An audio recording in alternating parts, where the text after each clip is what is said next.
Hello, welcome to my YouTube channel SD Nursing Classes and Exam Preparations। आप सब कैसे हैं? मैं आशा करती हूँ आप सब बढ़िया चंगाई में होंगे। आज जो हमारा टॉपिक है, मैं बहुत पहले से बोलते आ रही हूँ कि MCQ सीरीज में शुरू करने जा रही हूँ। फाइनली आज हम फर्स्ट MCQ डिस्कस करेंगे जो कि मेडिकल सर्जिकल का है। उसमें मेडिकल सर्जिकल में आपका सारा चीज़ आ जाएगा, फार्माकोलॉजी, पैथोलॉजी और एनाटॉमी, फिजियोलॉजी, फंडामेंटल, ये सारी चीज़ एक पार्ट है और OBG एक पार्ट है। तो ये जो सारा चीज़ है इसको मैं मेडिकल सर्जिकल में ही ले रही हूँ और OBG अलग आएगा। और उसके बाद जो जीके है, नॉन नर्सिंग पार्ट है, उसको भी हम डिस्कशन करेंगे, उसका सेक्शन अलग रहेगा। सो 3 भाग में मैंने डिवाइड किया हुआ है। एक है मेडिकल सर्जिकल, एक है OBG and third one is what, that is non nursing part, means all the general knowledge, GK, ये सारी चीज़ उसमें हम डिस्कशन करेंगे।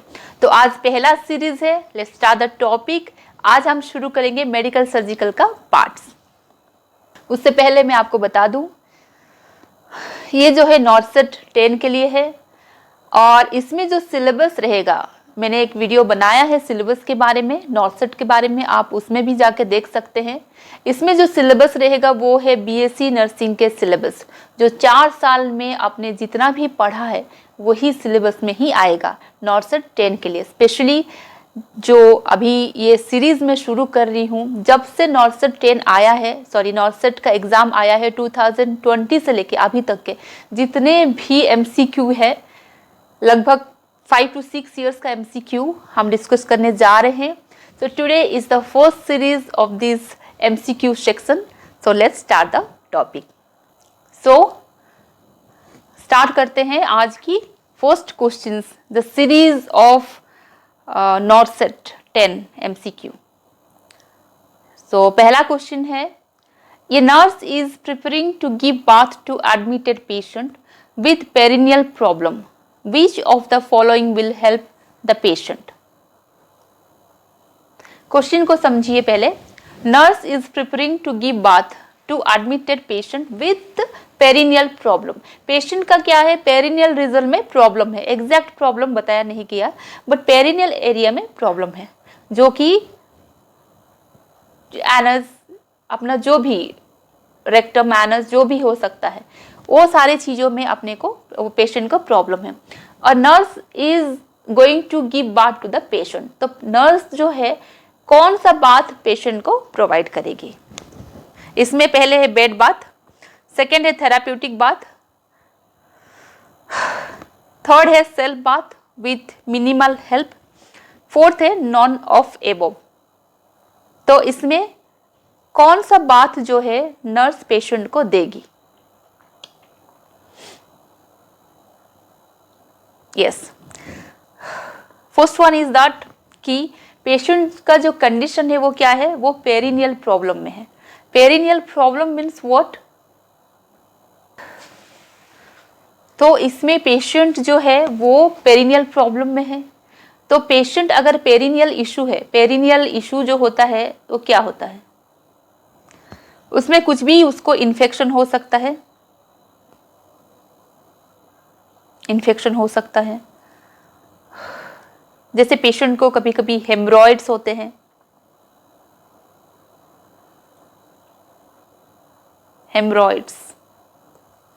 हेमरॉइड्स होते हैं जो, जिसमें that is difficult to pass the Bawal.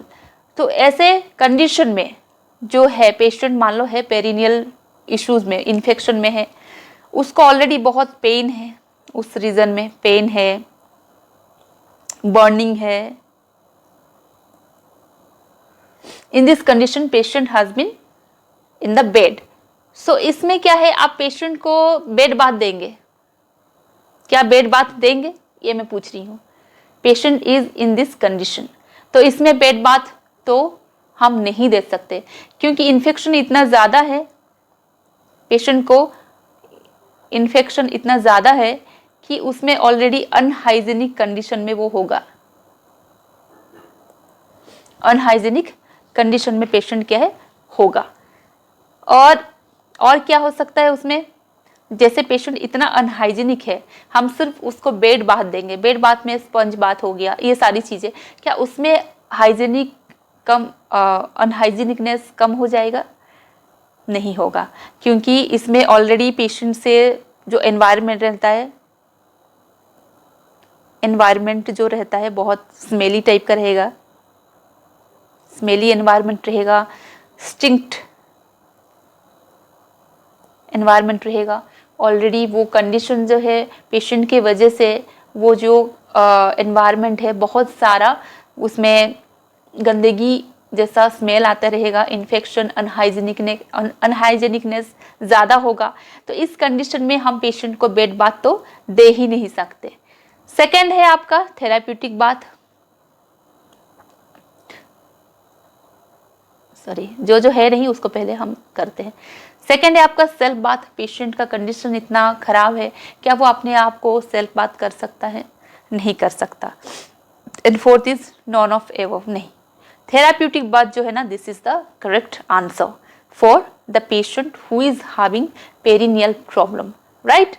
जो पेशेंट जिसको क्या है पेरिनियल इशू है और नर्स उसको क्या करेगी, बाथ देगी, तो वो क्या होगा, थेराप्यूटिक बाथ। ये जो है this therapeutic bath is used for किसके लिए, ट्रीटमेंट पर्पस।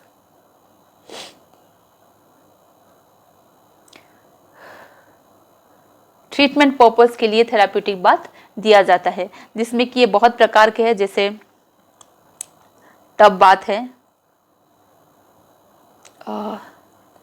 पार्शियल बाथ है,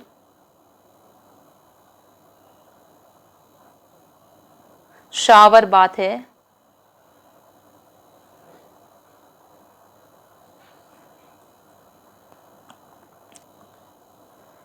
कंप्लीट बाथ। ये सारी बाथ जो है वो थेराप्यूटिक बाथ में आएगा, जिसको हम कहेंगे सीज बाथ, जिसको हम कहते हैं सीज बाथ। जिसमें क्या होगा, बहुत टाइप के बाथ है, जिसमें टब बाथ है, पार्शियल बाथ है, शावर बाथ है, कंप्लीट बाथ हम पेशेंट को देंगे।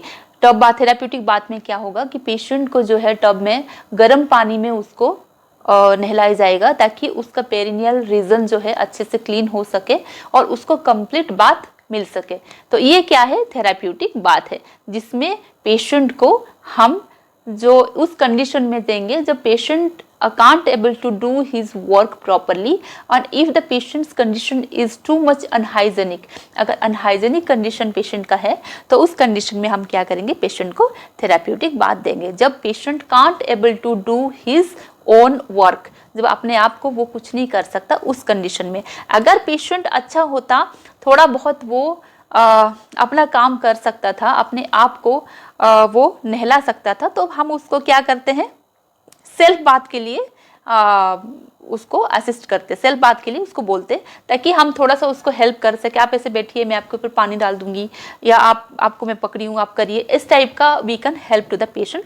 बट इन दिस कंडीशन क्या है, इसमें क्या है, पेशेंट बिल्कुल भी बेड लाइंग मतलब बेड लाइंग पोजिशन में है, बेड लाइंग पेशेंट है, पेट में लगा हुआ है, वो कुछ कर नहीं पाता, और उसका जो प्रॉब्लम है वो पेरिनियल प्रॉब्लम है, जो कि बहुत पेनफुल होता है। उस कंडीशन में क्या है, patient can't able to bath himself, हमको उसको बाथ देना है, और वो है थेराप्यूटिक बाथ, जो कि एक ट्रीटिंग प्रोसीजर में, ट्रीटमेंट प्रोसीजर में आता है, जिसको हम सिज बाथ भी कहते हैं। और ये क्या है, बहुत प्रकार का है, टब बाथ है, पार्शियल बाथ है, शावर बाथ है।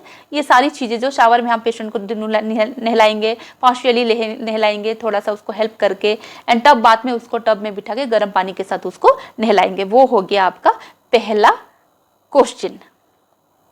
Nurse is preparing to give bath to the admitted patient who is in perineal problem. And next question is what?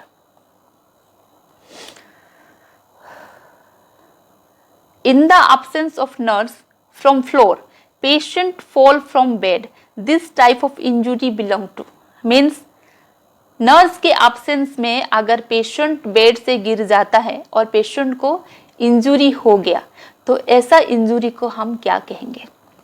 Option देखिए इसमें, सबसे पहला है बैटरी, बी है नेग्लिजेंस, सी है टॉट एंड डी है टॉट। टॉट टॉट 2 बार दिया गया है। तो थिंग इज दैट सबसे पहले तो बैटरी तो आएगा ही नहीं, उसका कुछ लेन देन नहीं है।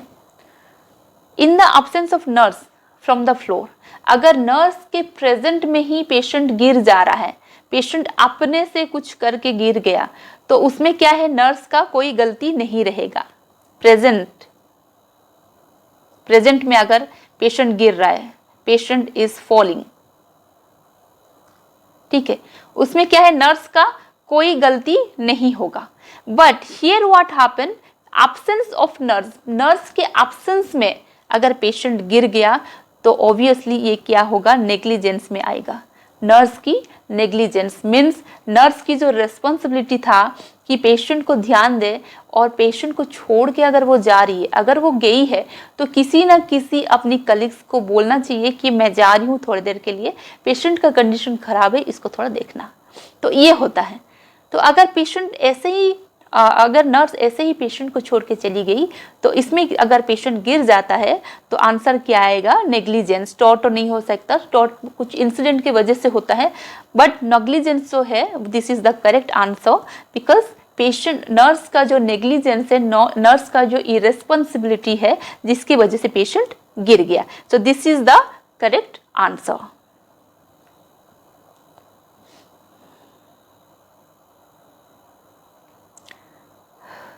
थर्ड है patient's medical records with all essential information is responsibility of. देखिए, जो पेशेंट का मेडिकल रिकॉर्ड्स हो गया, उसका सारी फाइल्स, उसके सारे all informations is responsibility of किस में रहता है। हम हॉस्पिटल में काम करते हैं, हम जान रहे हैं कि पेशेंट का जो सारा फाइल है वो कहाँ रहता है, किसके निगरानी में रहता है। सबसे पहला पेशेंट, हाँ पेशेंट के पास भी रहता है, बट एक कॉपी जो है पेशेंट के पास भी रहता है, क्योंकि जब डॉक्टर राउंड में आते हैं तो पेशेंट का जो बेड है उसमें फाइल रखे रहता है वो डॉक्टर के लिए, ताकि वो देखे उनका फाइल में कितना इम्प्रूवमेंट हुआ है या कुछ हुआ है, डॉक्टर की मॉनिटरिंग के लिए वो फाइल रहता है पेशेंट के पास। बट जो हॉस्पिटल का डॉक्यूमेंट्स है, डॉक्यूमेंट्स में पेशेंट का फाइल आएगा ना, तो वो किसके पास होएगा, पेशेंट के पास उसी वजह से रहता है ताकि डॉक्टर राउंड पे आएंगे तो देख सके कि उनका क्या कंडीशन है। उसके बाद वो फाइल जो है ना वो कहीं और रहता है। दूसरा है डायरेक्टर, भी नहीं हो सकता, क्योंकि डायरेक्टर के पास थोड़ी पेशेंट का डॉक्यूमेंट्स रहेगा, वो तो डायरेक्टर है, तो वो नहीं हो सकता। थर्ड है आपका ट्रीटिंग डॉक्टर। मैंने जस्ट कहा कि डॉक्टर जब राउंड पे आते हैं तभी वो पेशेंट का फाइल देखते हैं, ना कि वो फाइल को संभाल के रखते हैं, तो उनके पास भी नहीं रहेगा। And third is what, fourth is what, medical superintendent. Yes, जो मेडिकल सुपरिंटेंडेंट है जिनके पास ये सारी चीज, फाइल्स हो गया, डॉक्यूमेंट्स हो गया, जो हॉस्पिटल का डॉक्यूमेंट्स वगैरह है, वो सारी चीज क्या है, मेडिकल सुपरिंटेंडेंट के पास रहते हैं। सो this is the correct answer. Medical superintendent जो है, जो अलॉट करते हैं, अलॉटमेंट करते हैं और रोटेशन प्लानिंग करता है,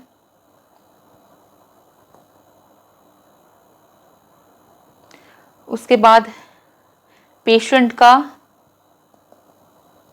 रिकॉर्ड उनके पास रहता है। जो अपने हॉस्पिटल में एक डिपार्टमेंट रहता है वो है एमआरडी, जिसमें क्या है, सारे आपका जो पेशेंट्स का डॉक्यूमेंट्स हो गया, पेशेंट का डॉक्यूमेंट्स और हॉस्पिटल का पूरा डॉक्यूमेंट्स, हॉस्पिटल पूरा फाइल्स एमआरडी में रहता है, तो वो है मेडिकल सुपरिंटेंडेंट, जिसमें क्या है कि पूरा पेशेंट का जो डॉक्यूमेंट्स है, पेशेंट का all the information, essential information and responsibility, medical records, सारी चीज पेशेंट के उनके पास रहता है। तो this is the correct answer.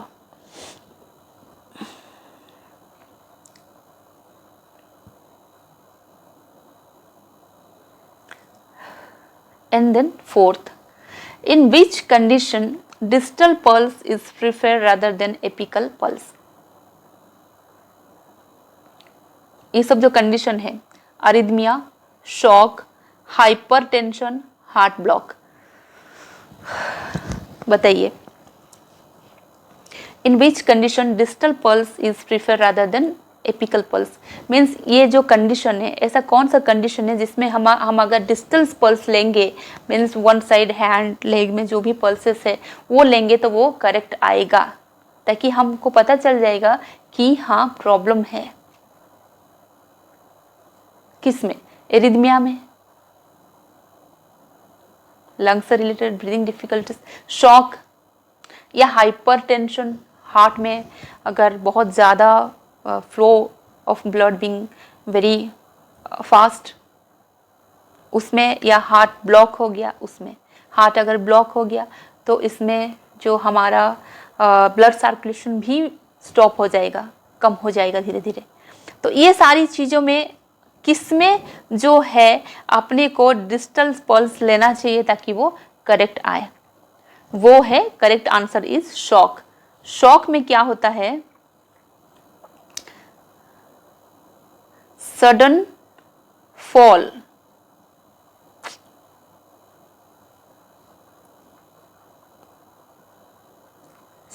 Sudden fall of blood to the major organ, major organ जैसे कि brain, heart,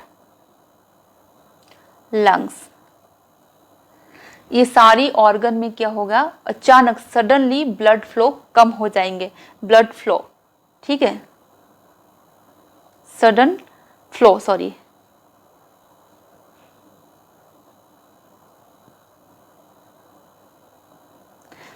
flow of blood, sudden flow, sudden decrease, sudden drop of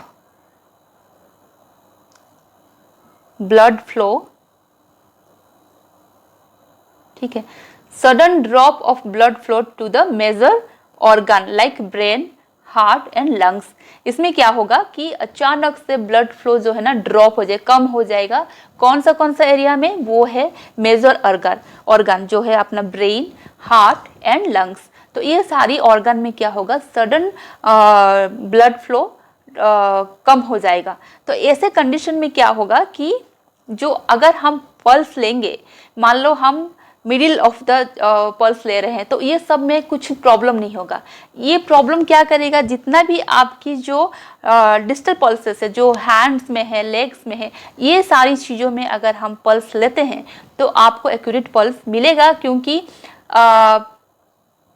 आपको पल्स जो है पता चल जाएगा, उसमें एक्यूरेट पल्स नहीं मिलेगा, सॉरी, जिसमें पल्स एक्यूरेट नहीं मिलेगा तो हमको पता चल जाएगा कि ब्लड फ्लो कम हो गया है, और जिसकी वजह से स्किन भी ड्राइनेस हो गया, और उसमें क्या है, ब्लड फ्लो कम होने की वजह से you are not getting the pulse properly, means हम अपने को पता चल जाएगा कि प्रॉब्लम है, मीन्स प्रॉब्लम है जिसकी वजह से ब्लड फ्लो नहीं हो रहा है, जिसकी वजह से ये पल्स रेट भी अच्छे से समझ नहीं आ रहा है। तो ये कंडीशन जो है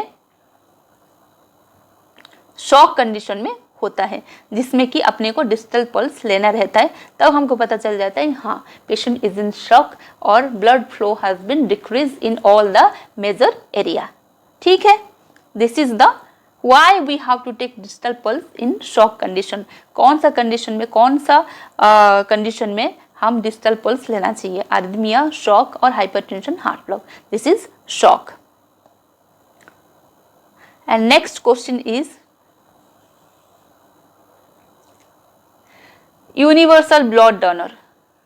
ये सब जानते होंगे, ठीक है, दैट इज द ओ। क्यों? absence of antigen, RS factor, ये सब आपने जानते होंगे, आरएस फैक्टर एंटीजन की वजह से। और यूनिवर्सल रेसिपिएंट जो है वो है AB, absence of antibody. antibodies. So O is the correct answer. The next question जो है WHO hand wash time with soap. Soap के साथ WHO का हैंड वॉश टाइम कितना है? साबुन में, नॉर्मल साबुन में 40 to 60 second, 20 to 30 second, C is 2 minute and D is 5 minute. कौन सा करेक्ट आंसर है? सोप के साथ, साबुन के साथ, not the solution, antiseptic solution. With soap what is the hand washing time according to WHO? 5 minutes तो हो ही नहीं सकता, ये बहुत लंबा है. मिनट में तो होगा ही नहीं, दोनों मिनट को कट कर दो. आइदर 20 to 30 सेकेंड या 40 to 60 second. The answer is that 40 to 60 second is the correct answer with soap. देखिए जब सर्जिकल एसेप्सिस होता है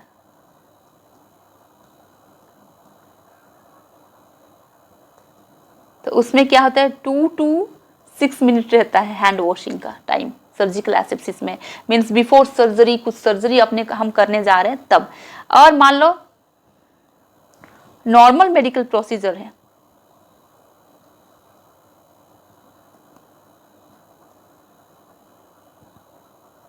उसमें क्या होगा 15 to 30 सेकेंड, जिसको हम कहते हैं scrubbing.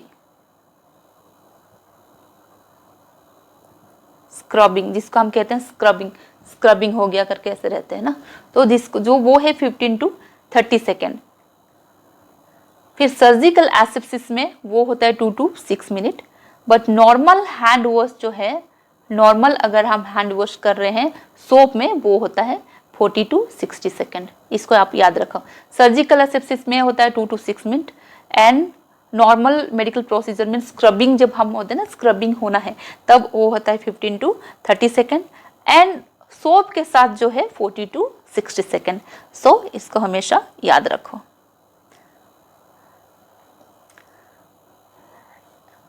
Next question is why is it necessary to remove dark colored nail paint before surgery?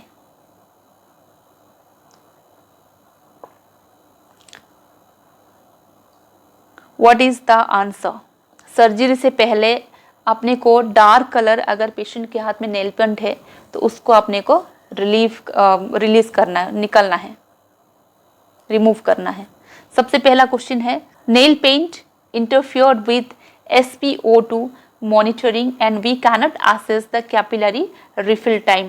SpO2 जो ऑक्सीजन सैचुरेशन देखता है उसको मॉनिटर करना रहता है और अपने को जो कैपिलर रिफिल है, जैसे जैसे पकड़ते हैं तो कितना ब्लड आ रहा है और फिर कितना ब्लड जा रहा है, सो ये अपने को पता नहीं चल रहा है. पहला इसका है. सेकेंड है आपका टू प्रिवेंट बर्न फ्रॉम कटरी. कटरी से कहीं जल ना जाए, ये है.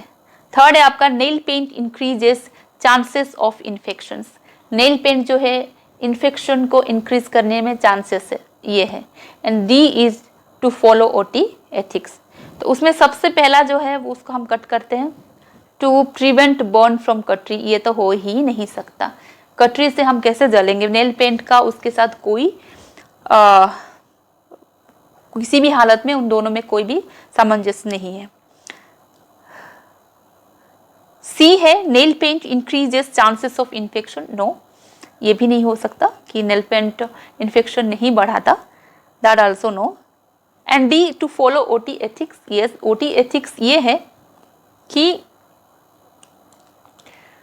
ऑर्नामेंट्स वगैरह अपने को पहना है तो उसको निकालना है ताकि पेशेंट को जो है किसी भी इन्फेक्शन ना हो, किसी भी चोट ना लग जाए.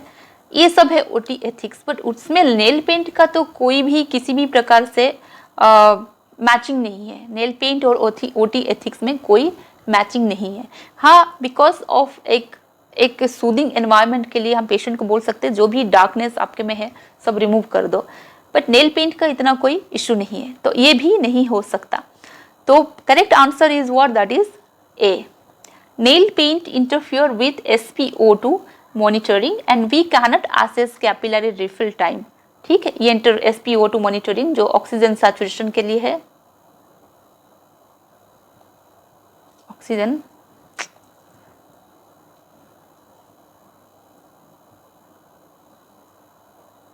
Oxygen saturation.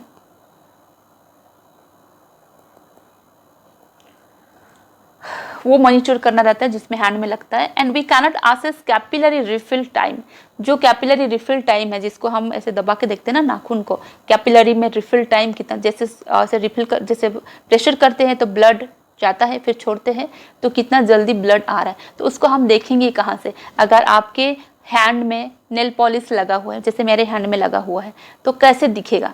So that is the correct answer. Nail paint interfere with SpO2 monitoring and we cannot assess the capillary refill time. This is the correct answer. Patient with MRSA admitted in MICU, the nurse has to provide colostomy care to the patient. सबसे पहले तो MRSA क्या है? ये एक infection है।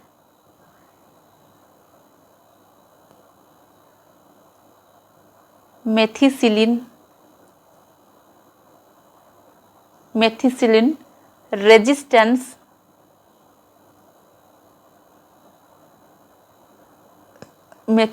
Resistance staphylococcus.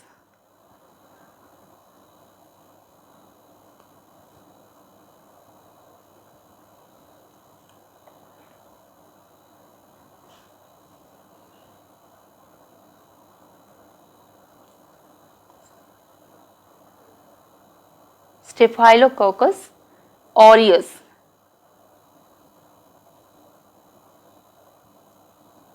इतना लंबा नाम है, मेथिसिलिन रेजिस्टेंट स्टेफाइलोकोकस ऑरियस इसका नाम है, ठीक है। MRSA, this is a infectious disease, means ये जो है बहुत इन्फेक्शन रहता है पेशेंट का, और उसी पेशेंट को क्या है, कोलोस्टोमी है।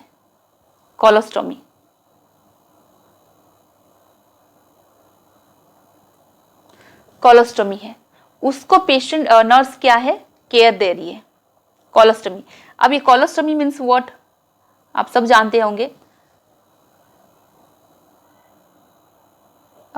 This is called like belly, there is a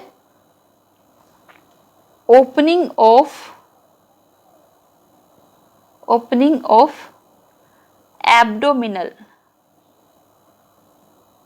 abdominal belly which connect to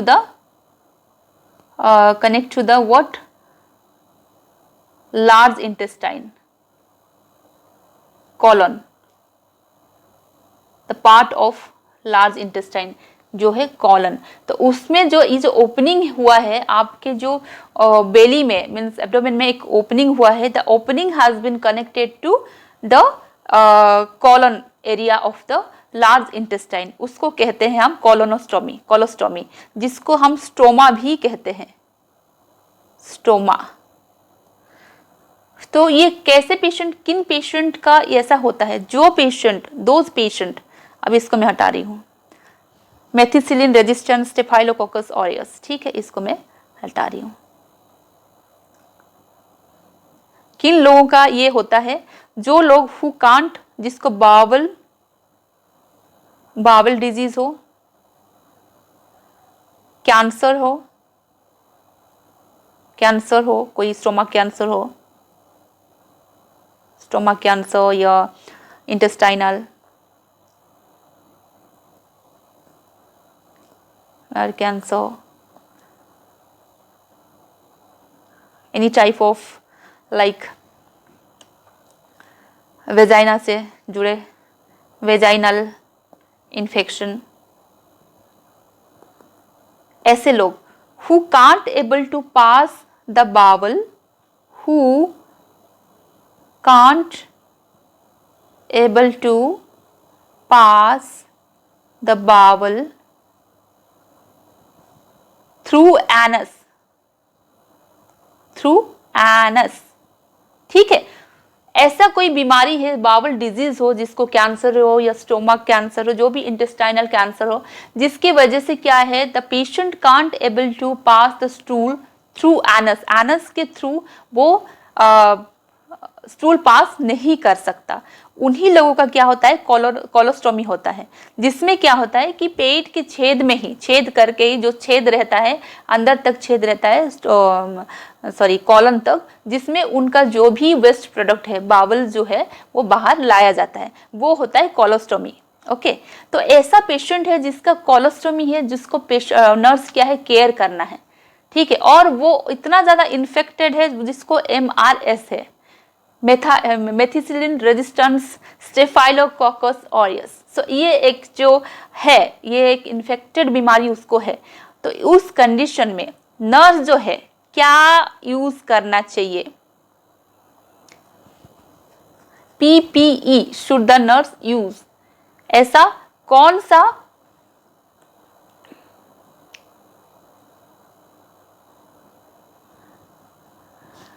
PPE?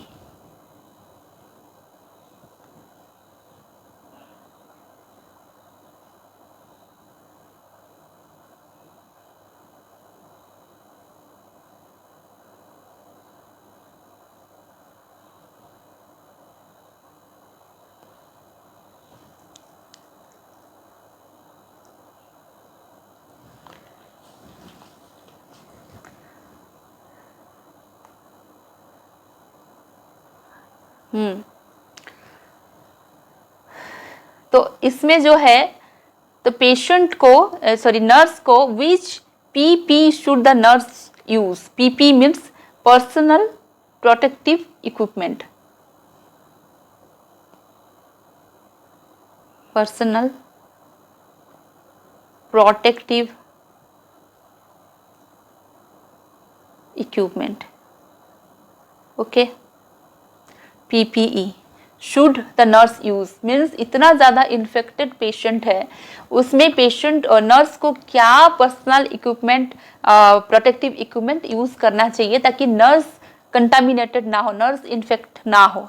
देखो, सबसे पहला है gloves, gown and mask, second है ओनली ग्लव्स, एंड थर्ड है gloves and mask, and D है ग्लव्स एंड गॉगल्स। तो इसमें बताइए, क्योंकि पेशेंट इतना ज़्यादा इन्फेक्टेड है, तो क्या क्या प्रोटेक्टिव इक्विपमेंट जो है नर्स को वेरी करना चाहिए। ओनली ग्लव्स तो नहीं हो सकता, क्योंकि पेशेंट का ऑलरेडी वो केयर करेगी, तो हैंड तक ही नहीं रहेगा, क्या पता उसके शरीर में आ जाए और मुंह में आ जाए, तो ओनली ग्लव्स तो नहीं हो सकता। ग्लव एंड मास्क, सिर्फ मास्क और ग्लव्स पहनने से नहीं होगा, उसको और भी कुछ पहनना चाहिए ताकि पेशेंट का कुछ भी ब्लड गिरना या कुछ भी इन्फेक्शन पेशेंट नर्स को ना आए। Third is gloves and goggles और ग्लव्स पहनने से नहीं होगा। तो first answer is what, gloves, gown and mask, everything, gowns which can't that can protect from direct contact with the patient skin। जो गाउन है वो पेशेंट के स्किन से डायरेक्ट कांटेक्ट होने से बचता है। कभी कभी हम ऐसे कुछ करते हैं तो अपना शरीर टच हो जाता है पेशेंट को पकड़ने की कोशिश या कुछ करने की, तो इसकी वजह से gown is must needed. Gloves बहुत ज़रूरी है क्योंकि पेशेंट ऑलरेडी इतना इन्फेक्टेड है, and mask. So 3 things we have to use, ये तीनों चीज़ को अपने को यूज़ करना चाहिए ऐसे पेशेंट के लिए। कोई भी इन्फेक्टेड पेशेंट है और उसका कुछ सर्जरिकल हुआ है जिसमें आपको उसको केयर देना है, डायरेक्टली आप पेशेंट को छू रहे हैं, तो उस टाइम आपको ये जो तीनों चीज़ें, ग्लव्स, गाउन एंड मास्क, तीनों को पहनना ज़रूरी है। Okay, this is the answer. Colostomy, इसमें मैंने कोलोस्टोमी बताया, उसको स्टोमा भी कहते हैं। कोलोस्टोमी होता क्या है ये भी मैंने बताया, और कौन कौन लोग हैं जिनको कोलोस्टोमी किया जाता है ये भी मैंने बताया। And next question is,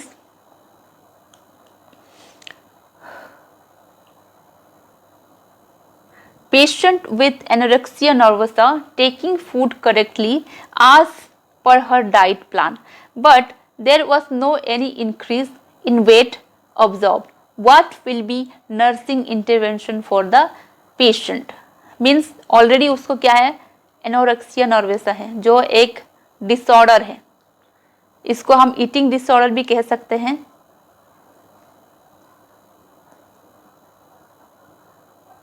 eating disorder हम इसको कहते हैं। और इसको जो कि फियर रहता है, fear of weight gaining,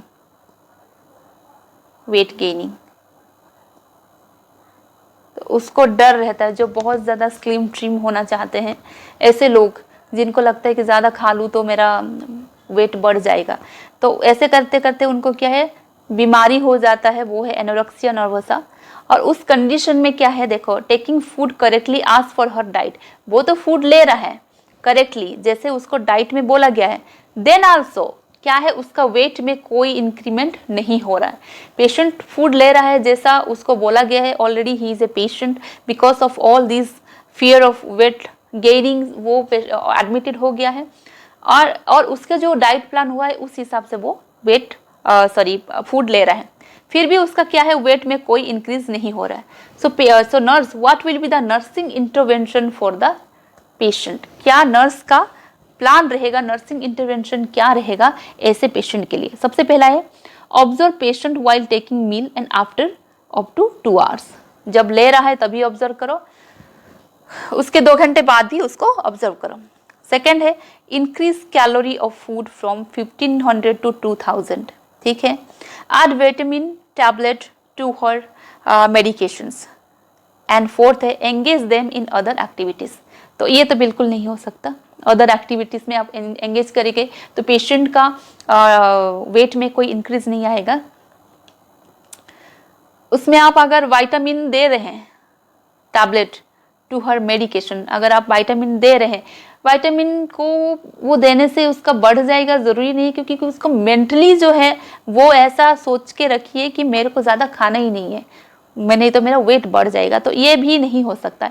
increase calorie of food from 15 to 2000, आप कितना भी इंक्रीज कर लो, कैलोरी में आप इंक्रीज कर दो, बट वो खा रही है नहीं खा रहे हैं हमको क्या पता, हमने तो इंक्रीज कर लिया। पेशेंट का जो मेन चीज है ना, ऑब्जर्व करना है, वाकई वो खाना खा रही है कि नहीं खा रहा है। You have to observe the patient, then only the result we will get, correct result you will get. So observe the patient while taking meal and after up to 2 hours, means 2 घंटा जब patient मील जब ले रहा है उसी समय उसको observe करो, और उसके 2 घंटे बाद उसका क्या स्थिति है, वो क्या उल्टी हो रहा है या कुछ कर रही है, ये सारी चीज को आप ऑब्जर्व करना है।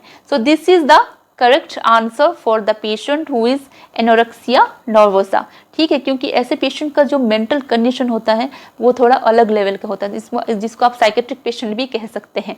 तो इसमें क्या है, आपको उनको ऑब्जर्व करना है, ऑब्जर्व करेंगे तभी वो देख पाएंगे कि एक्चुअली वो खाना कब खा रही है, नहीं खा रही है, कि उल्टी कर दे रही है, ये सारी चीज़ आपको ऑब्जर्व करना है। That is the nursing intervention for the patient of anorexia nervosa.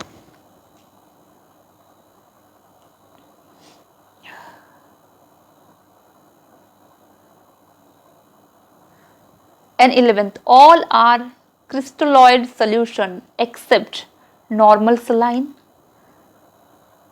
ringer lactate, 5% dextrose और HES। इसमें से कौन सा जो है जो क्रिस्टल सॉल्यूशन नहीं है,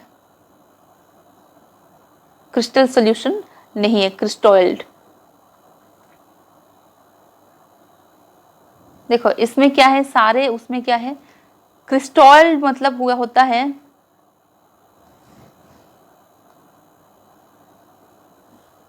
जिसमें कि वाटर एंड NaCl रहता ही है। तो नॉर्मल सलाइन में तो है, रिंगर लैक्टेट में ही है, वाटर भी मिला हुआ है, 5% डेक्स्ट्रोस उसमें भी वाटर मिला हुआ है। इसका जो फुल फॉर्म है हाइड्रोक्सी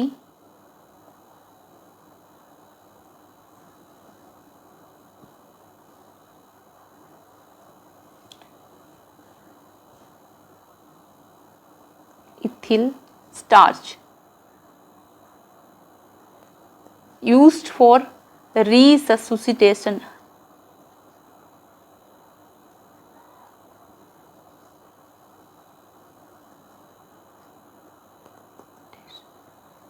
ये जो है हाइड्रोक्सी इथिल स्टार्च, ये जो है जो रिससिटेशन के लिए यूज होता है। And this one full form है hydroxy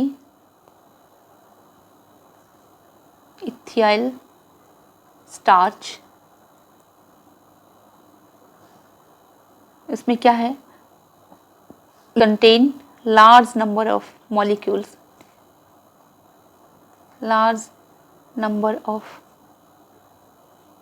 molecules which use for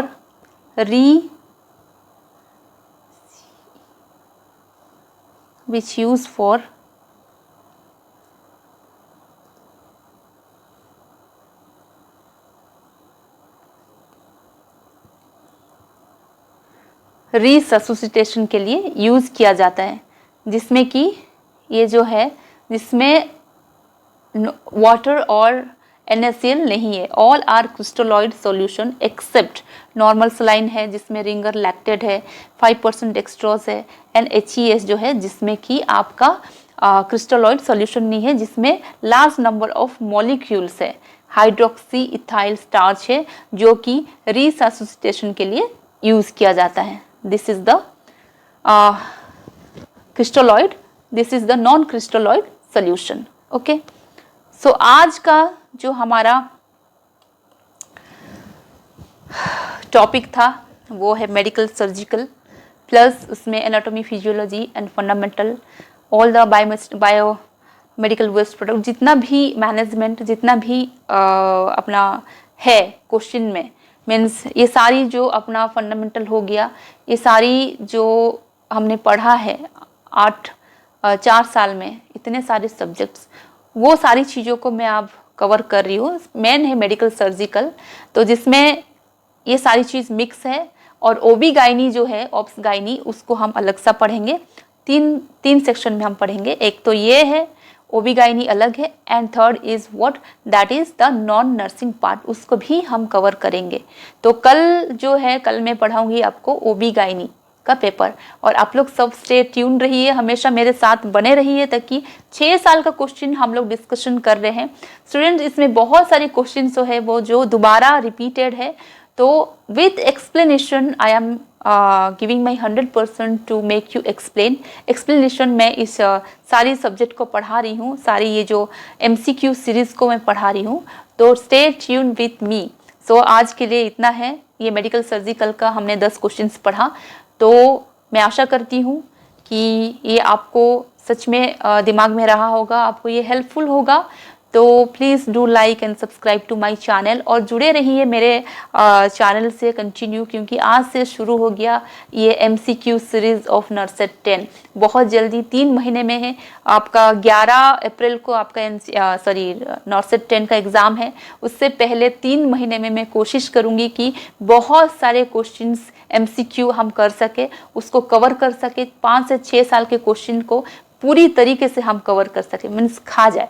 तो ऐसा मेरा कोशिश है। तो आप जुड़े रहे इस चैनल से, और आज से शुरू हो गया MCQ and it will be continue till